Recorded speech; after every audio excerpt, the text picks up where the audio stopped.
This is Critical Nonsense, our high-lowbrow show about culture, science, and tech. This week, Erin asks me about the latest in neighborliness.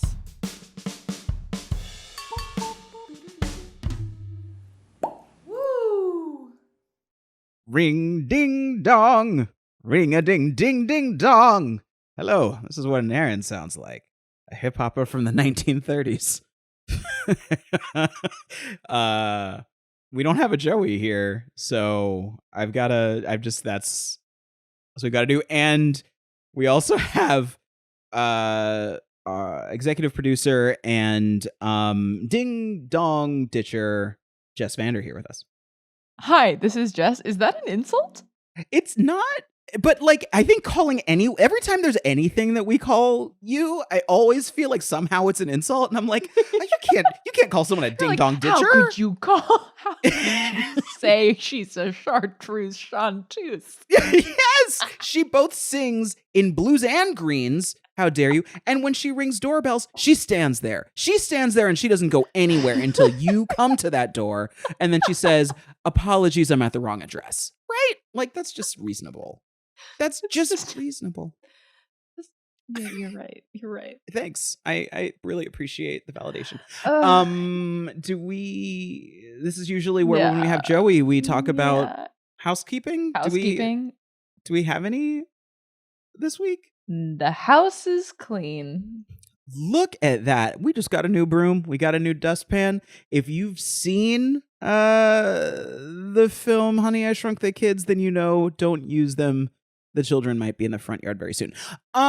So 1989 jokes. They're really relevant. And is that a joke? Is that? Might just be a reference. Anyway. Jess, yes. I think you and I were talking before we recorded, and I think there's some things on my mind that perhaps I'd like to bounce around with you if you're down with it. Yeah? I'm ready. So let's bounce this house. Bagoing. I think that's the sound that bouncy houses make. Where's Joey? Where is he? Joey. Joey. Come back from France. Don't be on vacation. Boo. Yeah. But he's having a good time. We both know this, so he's in want him to do that. Place. It's good. Yes. To Oh! There is a housekeeping. There is a housekeeping. Oh, brilliant! Oh, great. Joey was in Brazil last week speaking at Web Summit in Rio de Janeiro, Brazil, and we here at Critical Nonsense want to give him a round of applause for a really interesting and well received talk. He brained all over people, and they danced in the brain rain. So good work, good stuff, Joey. I think you can probably find clips from it. I don't know if they post that much, but if you Google it and go we'll add it to the show notes website. Oh, perfect. Yeah, check the show notes. Check it out. See Joey sharing more thoughts. It's good stuff. And back to the show. So I came home from grocery shopping yesterday, and across the street from my house, I saw this small white dog. And it was so cute. And my neighbor across the street also has a small white dog, and it usually gets out of the yard pretty frequently. So I thought it was sweet Rosie, and I thought I was going to run over and just let Rosie back into her yard. And then as I got closer and looked a little closer, I was like, this is not Rosie. This is not that dog. And I got closer, and the dog didn't really react to me, and I'm saying hello, and it's not looking. And I realized, the dog is clearly a lost dog from a home. Like, this dog had just had a bath, didn't have a collar on, but was both deaf and blind, so wasn't responding to me. And I ran back in the house. I got dog treats because I was like, oh my goodness, what do I do? One of my neighbors came out of their house, and she was like, oh, what's going on? I was like, do you know whose dog this is? And she's like, no, but I've got to go to an appointment. Bye. And so, I'm sitting there with this adorable dog, and I'm hearing Sarah McLachlan in my head, just arms of an angel, trying to figure out what the hell I'm supposed to do. This poor dog. Yeah. this poor dog. So, long story short, texted the neighbors, posted on Ring, found out that it belonged to a neighbor right around the corner, who I'd never met, but is like 3 houses down, super close. And they came out, they picked up the dog. They pretty much only speak Spanish. I don't speak Spanish, but the neighbor that, heard about all this over the chat group that we have does speak Spanish. So we all got together in the front yard, handed off the dog, and she was so thankful. And we had this like, wow, we're neighbors looking out for each other, and we literally can't talk to each other, all without each other. And it was just kind of sweet. And yes, I am a great human because I rescue dogs. Joey's not the only one who does it. That's all I have to say about that. But it sparked his longest winded context that I ever give. I usually try to get right to the question, but today You're doing great. Thanks so much. This is great and perfect, and you're perfect. Shining like a diamond. In thinking about this, we realized that about 5 years ago, we had a whole conversation, right? That was about neighborliness. It was about the idea of neighbors and what the social contract is and what it's looking like. And so this experience sort of sparked a question that I'd love to bounce around with you, which is, let's check in on it. How has neighborliness changed in the past 5 years? Wow. I think this is a great question to review in the wake of the last several years where we have been confronted with our role as neighbors to each other. And also, maybe, this is the thing that I'm curious about, like rebounded from any of those obligations potentially. Mm-hmm. Like, I think that it would be a surprise to no one to say our pandemic experience forced us to consider our responsibility to our neighbors. And now it's interesting to see the factions of folks who are like newly awakened to that responsibility of like, wow, I now know that I like my role next to the people around me, like that is something I need to pay attention to. And I think other people are like, actually, I'm done with that. I would love to retreat. You do you, I'm doing me. And kind of makes sense that we would be grappling with this question now of like, what have we learned, or maybe learned we don't love about that veil being dropped? Yeah, like, I think one of the things that has probably popped up the most specifically, as a result of the pandemic is this sort of like this new stage of social isolation that we've all moved into. Like, there was so much conversation. I think we even talked about it back in 2019 on the episode about the idea of digital social isolation, that like, younger generations are more isolated than ever because of technology. But then we had these like 2 or 3 years where we were able to indulge in our introvert fantasy, and many people, went through all of that, having to deal with, of course, like, great, I have to listen to my thoughts and I don't have as many distractions. This is hard. But then there's a flip side of that, which is like, oh, I actually really know better what it's like to recharge alone and what energy I get by being alone. The tricky tension has come as, we've all emerged into life again, that there's more work that has to be put into then reconnecting with others. And that's regardless of people who moved around like I did or made changes in their geography. It's just in general, we see this thing of connecting less as a routine ritual and more as the work that it actually is to step outside and connect with the people around us. So true that it is work. It's like, this is something where I just admire so much folks of generations where this was just a natural thing that you just do is like you say hello to your neighbors. Last weekend I was in Michigan, and Mm. not only did I witness a few neighborly hellos and pass-bys, but also to my cousin and my aunt now live 2 doors down from one another, and there was an actual moment of, "Can I borrow a cup of sugar?" Like, Wow. knocking on the Yep. door and doing Yep. that, and then they came over and brought, um my cousin's daughter, who just wanted to say hi and do a quick run through the house and then popped right out, and I was like, "Ah, wow. Th this could be so easy if it wasn't Yes. so hard to break some ice and make this Oh, normal." Oh, it's it's so hard. it's that mealy part of getting to know people has become like Mount Vesuvius, both in its height and its explosiveness, where it's like, oh, I have to sit around and like do that. We have to both be committed to like the awkward, early fawn stages of friendship where we're trying to figure out if this is a match at all. And then, and if you're not willing to like roll that dice and get into that, then you will stay isolated.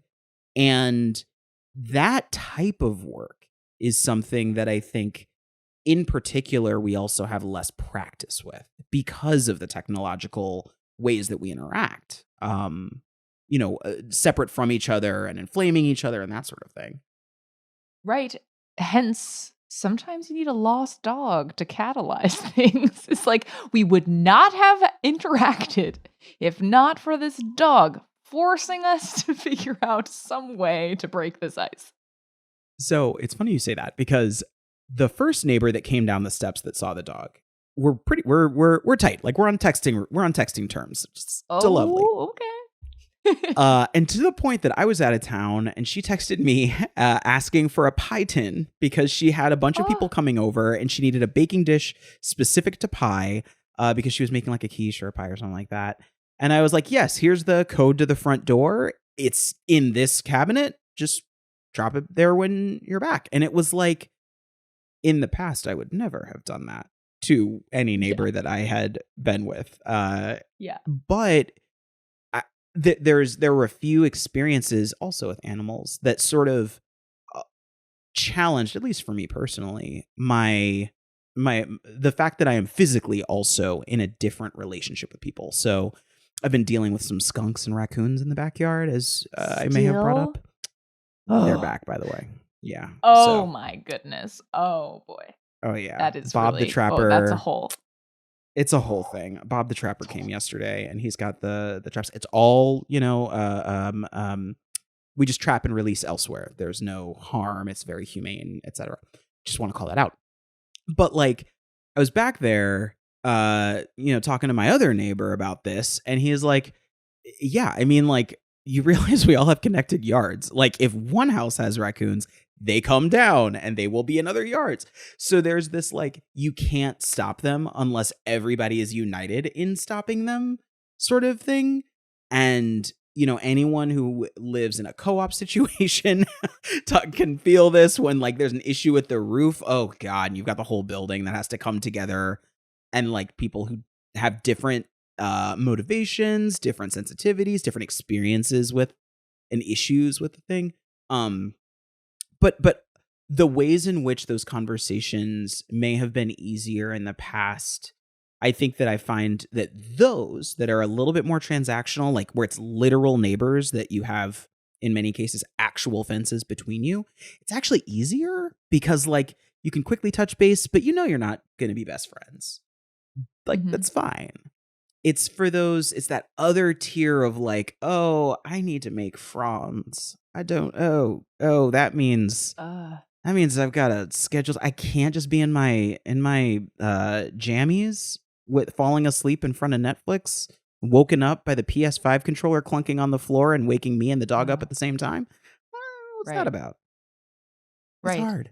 Achieving that very clearly established, intentionally weak tie of here is the extent to which we owe each other supportiveness and looking out for each other, but that does not necessarily need to equate to any anything further than that unless we both agree.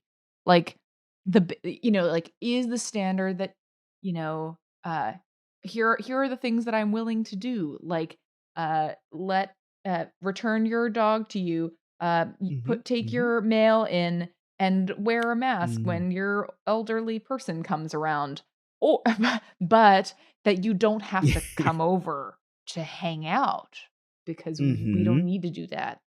Right? Like, how do you negotiate what's in that contract now that we have a little bit of practice, but also have seen the potential, consequence of feeling too burdened, the fear of Yes. signing up for more than you bargained for. I'm glad you put it that way because, your comment about the mask reminded me that, like, again, the last time we talked about this was 2019. There was not a pandemic yet at all. And so everything that happened with masking, I think, opens up two interesting dynamics. We've talked a lot about just the social isolation of, like, being remote and that sort of thing. But the other is just the political wildness that has, you know, come as a result of this too, and separately. Because, like, Mhm. I'm not going to get into the full mask debate. I heard two people on a flight behind me last week just going to town about it because my headphones died, Interesting. and it was the longest hour-long flight I've And ever had. I couldn't tune it I out. couldn't deal. I was trying to dive out the window of the plane, but it wouldn't let me. It was fighting me. But yeah, like the conversation, the thing that masking unlocks or unlocked is this. Oh, I have to care about everybody else. Like I Yeah. have to, or I just have to care about myself. Like there's this like, am I?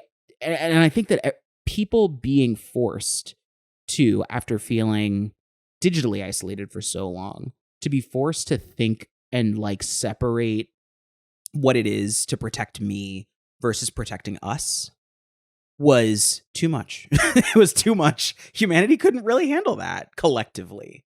Well, or especially when it feels so extreme to the question of like either I'm sacrificing everything about Mhm. me to care for other people, to consider other people, or or there are other like I have to put myself, my needs, my family, like my job, other things coming first, and that so what? Like that's going to affect other people. It just I think what's interesting is that the the intimidation factor for both Mm. directions of like either like no, what the slippery slope of lost dog returning. Like if I return this lost dog, you know what I mean? Like I'm going to be returning dogs left and right. Like I'm going to Yep. be doling out all these different things to Yep. folks, Dog. Everybody getting helping. dogs.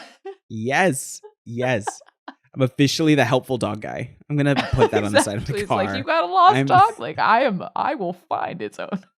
I will find it. I will do it. I will find it and bring it back to Um you. Well, and that's where the like productivity wisdom of if it's a task that can be done in under 5 minutes, Mm. can you just take care of it now so that it doesn't hang over you and feel more burdensome than it really is? Like I wonder if there is a piece about neighborliness, and I wonder how this affected people. Did you know, masking or other things that occurred through the pandemic either inspire people to realize like, "Oh, there are just small things that I can do that Mhm. actually it's fine. Less skin off my back and very big help to other people. I'll happily wear this mask." Or for other people, it was like I the potential uh impact of not being able to do some things, like go to my job is, like, too great, and therefore, like, I've gotta take some risks for my family or things like, basically, to Mhm. consider this flashpoint as a shaking up to how much something that feels big is actually small, Mm, or is actually big? Like, was this an effective neighbor test of the scale mm, of what we mm. owe to other people? Like, maybe that is what has created greater division, is because it put people to the test, and it actually did really have big outcomes. I don't know. Is any of this making sense? Yes, yes. Well, it is to me, or it is to me, and where you're taking me, because we talked a little bit about uh uh um wow, how am I drawing a blank from literally 5 minutes ago? We started talking. It's not literally my brain has fallen apart. Dogs, I was going to pandemic, connect this. fawn, Help me, help breaking me, the help ice, me. social Breaking the isolation, ice. political wildness. Isolation. There it is. Okay, so it was Okay, great. the pandemic. There we go. I got it. Thank you, Jess. You did it. You did it. You did it. Yeah. You're amazing. Okay, so first thing that like dynamic we were talking about was the pandemic dynamic. The second that we started getting into that was related was like the masking dynamic, or like the political dynamic, not masking, but like the sort of political divide, and not just politics, but like we had to be conscious of other people and ourselves. We were also charged by politics in interesting ways to be pulled away from each other or retreat into different tribes. But then the third thing, if I'm trying to live synthesize this in different ways, is like communication. I like thinking about how our ability to communicate with others has changed over these past years. And I I think I mean I think it's gotten worse. I think that and this is tough. This is tough. I think that one thing that I observed is a little bit of a roller coaster. I observed at the beginning of the pandemic a coming together and being open about what's going on in our hearts and our lives, and this complete dissolve of the professional facade, for example, and really connecting with other human beings, no matter what the context or conversation. Yeah, like But you're gonna then see their background on that Zoom. yes, yes, they're gonna be the BBC, the kid that The came running into the BBC, the interview, kid. like Yeah. all those things. There was a charge to that was like, let's set aside the bullshit because we're in an existential moment here. So let's just talk to each other about our feelings and our thoughts and our fears and our hopes. The other side of this roller coaster now is we've definitely retreated very far away from that. Fuzzy backgrounds are so in vogue in professional meetings, but there's also like this amazing ability, it seems, to talk past each other um with more passion than ever before. And I guess this again falls out of the politics pieces, but a lot of the differences of opinion and differences of perspective on various global issues. And we're talking about Hamas and Israel, we're talking about Ukraine, like all these things that are going on. There's a sort of impenetrable wall of discussion um, that has that I don't think I've seen before in this manner. And I don't know if this is just, like conveniently forgetting the pains and sins of the past versus like the actual current state of affairs.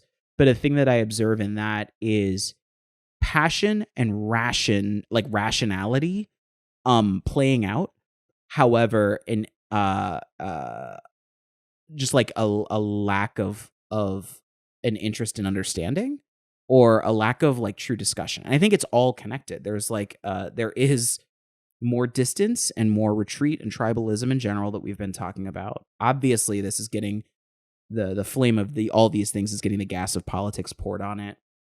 But then we're left with a sort of maybe it's not communication, maybe it's understanding. Or maybe it's also just like it probably is understanding, because like there just seems to be a lack of ingesting complicated truths that come from other people and being able to traffic in that complication. And now I have to ask, is any of that making sense? Yeah, exactly. This is when we done thrown ourselves into this. Yeah, I think so. It makes me think of the possible, like the possible reasons that we then hold back from, like, the fears of what, maybe if I help somebody in this way, like what's the spiraling that comes from that? Or like there are negative personal consequences to me, and those are measurable versus, or at least like Mhm. I can better gauge those versus how much is it really going to help other people if I go out of my way and do something that does have some effect on me, that is maybe Mhm. for some harder to measure. Like I can, and then, uh, also with the added layer of, like, there's beyond maybe what would alone, and I think this is maybe the bridge between the 2 things we've been talking about, is, like, beyond if you were just looking at, like, a one-off, "Hey, I'm trying to help my neighbor with a small thing," that it is riddled in all of the other context of, like, what is Yes. happening in the world? Like, who is Yes. that person and what is their feeling about me? And Yes. and because it might be more, like, it's easy to sort of catastrophize all of the possible interpretations or side effects of something so small. It's interesting that, we had talked in our recent conversation about cringe aversion. Like, you can't Mhm. help but start thinking 5 steps ahead of a post you're making today of like, what will I think of myself, uh, having done that in 5 years? Like, that sort of paranoia is probably something that happens in being a neighbor too, that it's hard Yes. not to start thinking about all of those things and Mm. then inhibiting ourselves.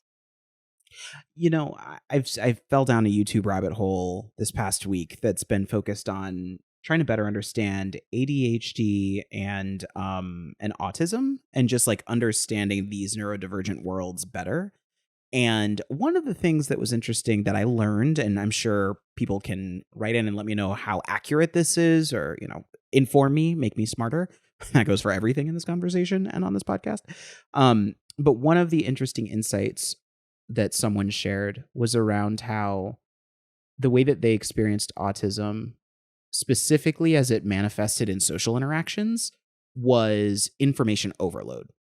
That basically it's like the the thinking through all of the context clues and all the contextual pieces of information that can inform answering seemingly straightforward questions is overwhelming. And processing like all of the different things, like, where am I? What's this social situation? Who is this person? What's our Right. relationship to each other? Like, trying to ask all those questions to answer a question like, "Hi, how are you?" or "Hey, what are you interested in?" It's like, "Okay, we were talking about this before. This is probably where the conversation is going to go." It made me, first of all, I identified with that in a great deal. But then the other thing that I thought was interesting was just that I could understand, the thing that I could identify with is that overwhelm. Um and how, yes, if that were, expanded to a degree that was inhibiting day-to-day life, I can understand 100% how, just how difficult things would be. And that's just like content stimulus and information. That's not even taking temperature, sound, visual cues, like all the other pieces of information that are coming in that can cause interactions. Um, so anyway, I just wanted to share that I've been spending time on YouTube, and so I think stumbles us, that I am stumbling us into a wrap up corner. Uh, that yes, that Jess will help us with. Yes, Jess's wrap up corner. This one's gonna be good. We have certainly gone on a rabbit hole, down a rabbit hole, through the rabbit hole, around the rabbit hole. Um, because the last few Inside out years the have rabbit forced hole. us. Yeah, yeah, exactly. But the last few years have forced us to confront, for better or worse, the sort of Rube Goldberg machine of how our actions affect others. We are, it's hard to help but being so acutely aware of all of the many complexities around some of our actions. And that's why the beauty of a very simple scenario, like here is clearly a way. Here is a dog. Here is a dog that cannot see and cannot hear, Yes. and definitely Yes. belongs to someone that falls into your lap. Kind of like the start of any well-written story, where you now know you can't possibly think of all of the things that could go wrong, but you have a task now, and you're going to take one step at a time. That forcing function of something so simple is actually probably some of the easiest way for us to be better neighbors to each other, is trying to drown out thinking of all of the what ifs and maybes, and making it deeper than it is, because maybe it's not that deep. Maybe somebody just needs some help, and maybe you can help them. Man. Thank you for wrapping that up on such a nice note too. We can let's take small steps to being better to each other, and that'll make it better for everybody. Be nice. Yeah. Jess, won't you be my neighbor? I'm sorry, I don't know why I said that. Yes. I had to, it was in my head. I was like, I had to say it. I just shoehorned it in. Thank you. Critical Nonsense is a Sylvain production. Brought to you by Streetlight People, also known as your neighbors. Thanks. I'd like to thank our context clues and hosts of Critical Nonsense, Joey Kmeyer and Aaron Powers. It is my favorite thing when I am here and Joey is not, that I get to thank the two of you. You guys are great. We'd also like to thank the inimitable, the executive producing, and the red cardigan wearing Jess Vander. Thank you for being our executive producer. Amazing. Oh, we'd also like to thank, because we do this every week, and I should know after 6 years how this works. Sound engineer and the sunshine of my life, Alex Contel. That was just musical. That was a neighbor reference. That kind of fell apart. Thanks to our programming coordinator and grease on the Rube Goldberg machine, Les Jacobs. And we could not do this without the Marble Run Mavens, Sarah Gilbert and Nora Mestrich. Thank you for making everything possible. And as always, thanks a lot. Thank you, sir. Special thanks to Magna Tiles, the latest craze of toys among the youth. Ooh. Have you seen the Marble Run? The Ball Hell Run, yeah. I think as it is called. Yeah. That is a toy to span the ages.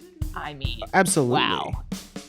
If people haven't been, this will be in the show notes. Jelly's Marble Run. If you've not watched that YouTube channel, he's been doing marble runs for years. It is fantastic. It sits alongside my domino watching and my car detailing videos. It's all in that like soft brain stuff. Like not brain bleached, but just like brain cotton candy that just sits there when you're tired. It's very good. It's very good. I would like to send a special thanks to my husband. I'm going to give him thanks for turning me into a dog person, because truly, before 5 years ago, I would have never in a million years approached a dog that I was unfamiliar with on the street. Like, I would literally have gone the other direction. And it's one of the many ways in which she's made me a better person. So, good stuff, Branch. Thanks. Thanks, Branch. Thanks, Branch, for sharing Aaron with us. Also, nice. Thanks to the sudden resurgence of the coyote memes, where people are like, lost dog, kind of aggressive, and bit me once, but a little okay. Turns out they just found a coyote. Try to take care of it.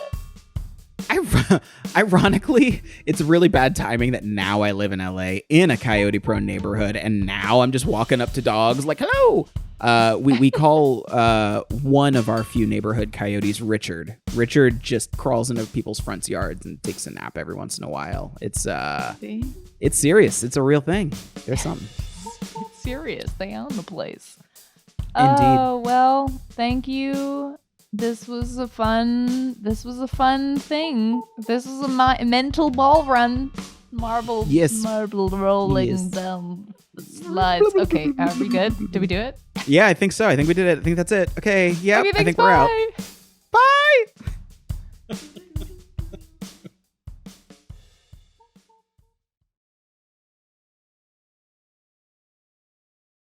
Okay, I'm gonna be Joey. Okay. Because you know how to be you. That's true.